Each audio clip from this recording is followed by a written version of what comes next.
first, Kaylene Milner is the designer behind Wawa, a label that works with bands and artists to create wearable knitwear art. Let's take a sneak peek at her latest collaboration.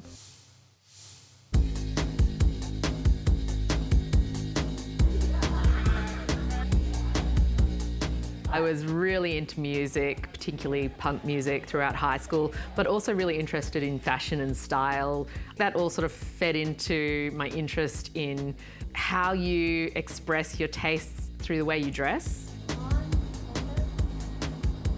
I found a knitwear manufacturer that could create these punk collaborative knitwear designs for me, and it's just a really fun way to immerse myself in that artist's world. So Wawa is a clothing label, more specifically a knitwear label, where I collaborate with bands and artists, adapting album artwork, gig posters, in more recent years, visual artist work.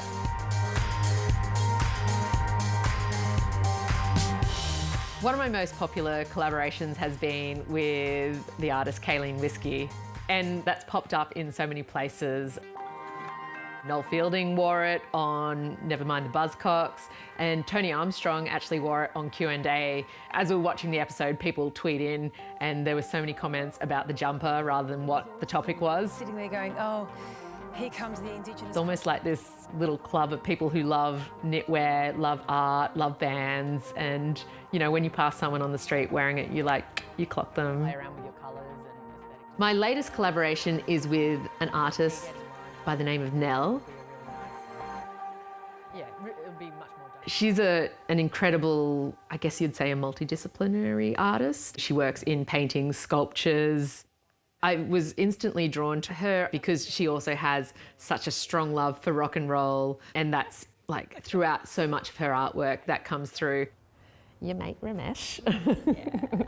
When I first received the invitation to do a jumper with Kaylene, I was so excited. If you look closely, there's little smiley faces and... Then my friend Ramesh did a jumper, and I was envious in the nicest of ways, and I really, really wanted to do one. Who's on it? From the jump, I could just really visually see this hero ghost, this single ghost on the front of the sweater.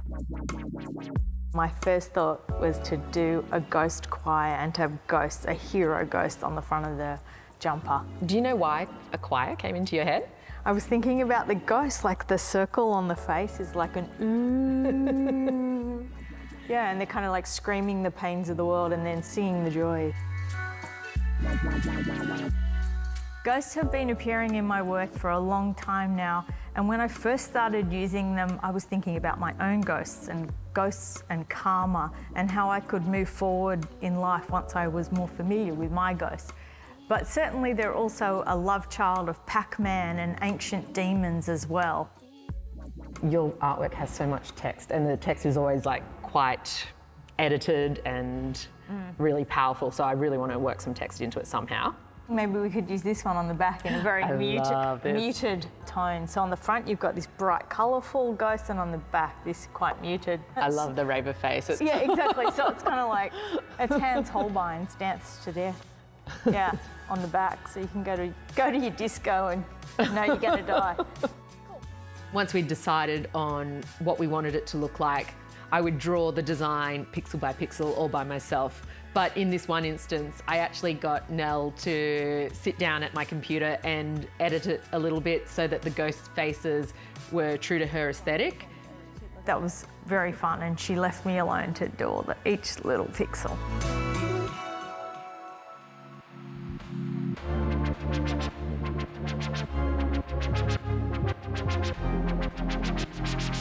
With the sort of knitwear I make, it's predominantly what we call a jacquard knit. So unlike hand knitting, where you can drop in as many colours as you want, I'm limited to however many spools the machine can handle, which means I can only have 5 colours per knitted row, 6 colours in a design panel. So that often means like strategically placing things, dropping colours in and out. Where the blue comes in, that means the orange has dropped out. Orange drops out, blue comes back in, but doing that in a way that it's not obvious and jarring when you look at it. Once I have the design and the artwork, the specs, the measurements, I'll send that off in what I call a tech pack in the fashion industry so that my manufacturers can clearly understand what I'm trying to create. And then they pull that information into their knitwear programs to create the first sample. Once the sample is absolutely perfect, we then have to grade it for all the different sizes. Okay. I'm so excited. I finally got the production stock, and this will be the first time Nell's tried on the final product. Okay, red first. I love the red, it's very fiery, psychologic. Oh, wow. Oh, it looks so good on you now. Makes me so happy to see you wearing it. I just want to look in the mirror. Yay, so cool. I love. So I really love that when you wear Wawa, like if you're walking down the street, people will comment, but so often it's someone commenting that also loves that band, that also loves that artist. It's a really nice way to go out in the world and like quite literally wear your influences on your sleeve.